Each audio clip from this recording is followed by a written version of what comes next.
बहस क्या, एक बात है कि परमेश्वर का वचन कहता है कि अगर मनुष्य इस संसार को प्राप्त करे और अपने प्राणों की हानि उठाए तो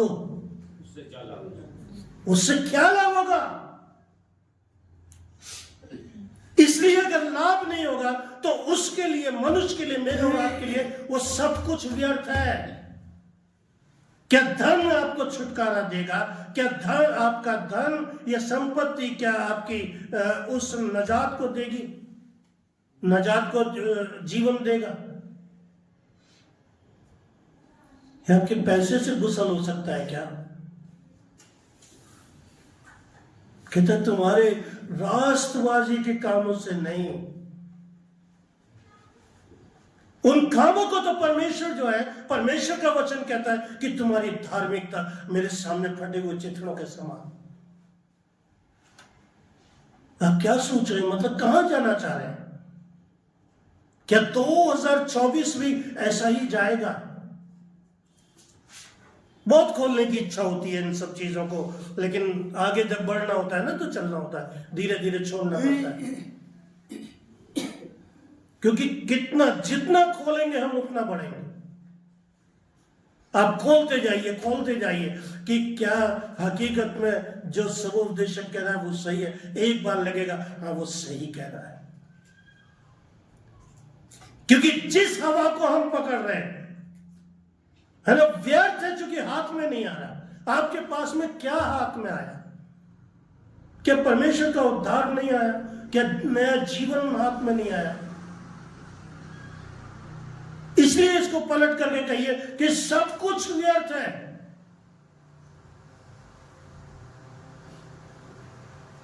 चलिए और बढ़ते हैं और आपको ले चले तीमुथियुस की पत्री और उसका पहला अध्याय, उसके 13 पद को पढ़िए। पहला तीमुथियुस और उसका पहला अध्याय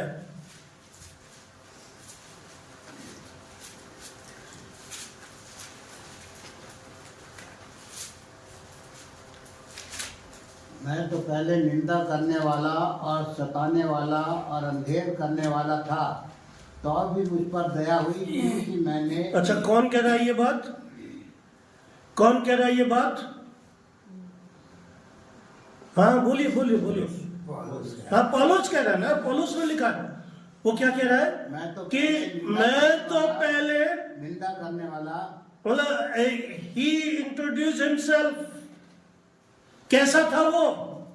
निंदा करने वाला नंबर 1, और सताने वाला और अंधेर करने वाला, तो भी मुझ पर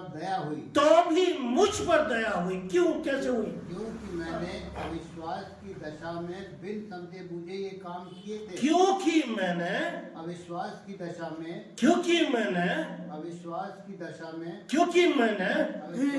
क्यों?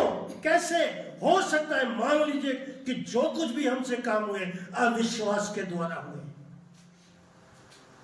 लेकिन आज नहीं, अब नहीं, है ना? आप मसीह में जागिए। अब 2024 में उसकी कलीसिया के लिए कार्य करिए। सब कुछ उसने अपने आप को बताया। कैसा था वो? सताने वाला था, निंदा करने वाला था, अंधेर करने वाला था, और तो भी क्यों?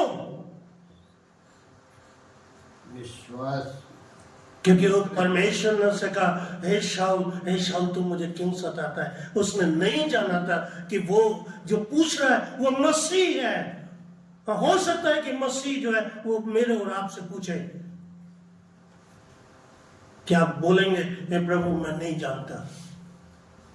उसने अपने जीवन को परमेश्वर के सामने, यीशु के सामने बिल्कुल स्पष्ट खुल करके रख दिया। बस कहता है कि मेरे अविश्वास के कारण ये सब कुछ हुआ। फिर इसके बाद और हमारे प्रभु का अनुग्रह उस विश्वास, और हमारे प्रभु का अनुग्रह, व्हाट इज द ग्रेस? हम में से बहुत से अनुग्रह ही नहीं जानते, क्योंकि अनुग्रह ना, अनुग्रह डिबिया में नहीं आता, एक बर्तन में नहीं होता। अब अनुग्रह कैसे होता है?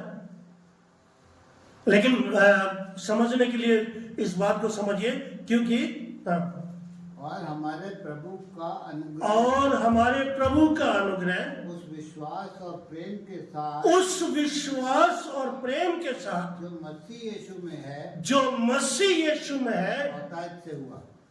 कैसे हुआ? बहुतायत से।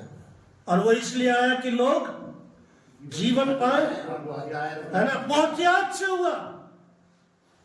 मतलब क्या क्या हुआ हमारे जीवन में?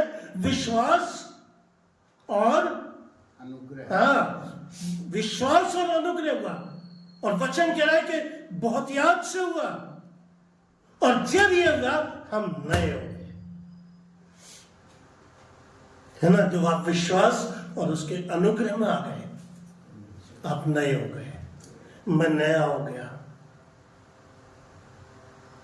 अपने विश्वास को जिंदा करिए, परमेश्वर के उस अनुग्रह को देखिए, अपनी राष्ट्रवादी पर नहीं, अपने अच्छे कामों के द्वारा नहीं, अपने अच्छे सामर्थ्य के द्वारा नहीं, लेकिन उस विश्वास और अनुग्रह के द्वारा हम परमेश्वर के पास एक नए जीवन में पहुंचते हैं। और फिर से थोड़ा सा पहले वाले पद को टच करिए कि हम उसमें गुसल करेंगे।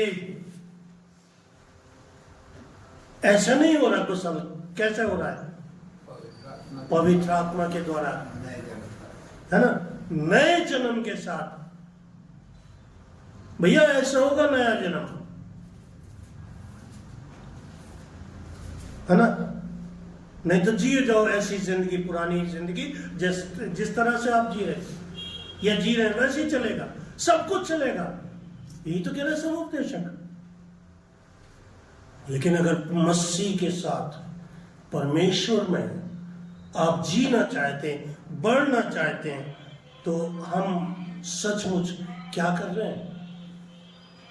क्या उस विश्वास और अनुग्रह के द्वारा हमारा उद्धार हो गया?